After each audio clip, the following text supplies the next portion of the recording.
It's 11 panel, right? Pump chamber, ampage, and everything like that right there. So sand filter, right? 0 to 13. Pump chamber, 0 to 20. Control panel itself, you know, nothing. It's a low voltage application.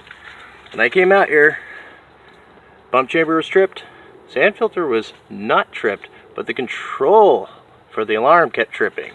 There's some water damage to the floats here, and it looks like we spliced together a J box instead of replacing the float. I'm assuming the cord was bad or something.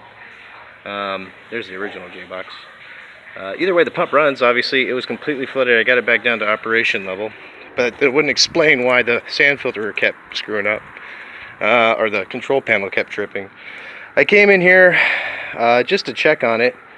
While I had that pump running, the pump chamber pump, I slapped this float tree. You know, it clicked the controller. I did it again. It did it again. I'm like, well, what's going on here? Well, I noticed the cord looked a little fat and thought nothing of it at first. You know, maybe it was just bloated.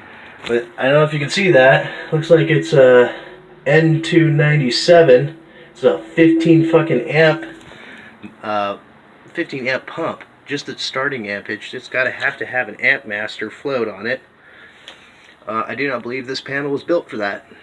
That would explain why the control panel shuts down and everything keeps flooding. You know, at first glance, looks like a new pump. It turned on. Everything looked fine. I kind of noticed this ring.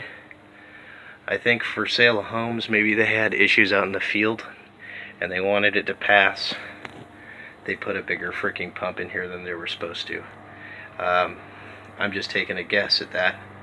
But this definitely does keep tripping it. There doesn't appear any water damage to the floats or the cords. But like I said, just smacking this every now and then. If I lift the float up slowly with a rake, it will run.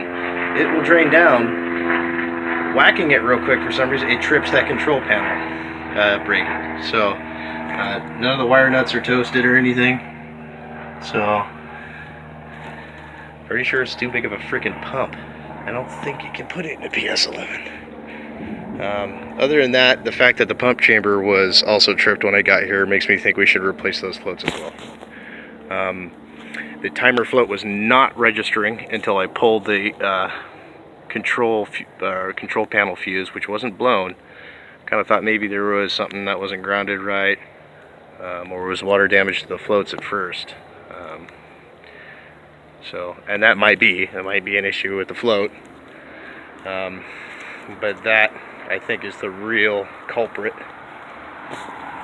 That's it.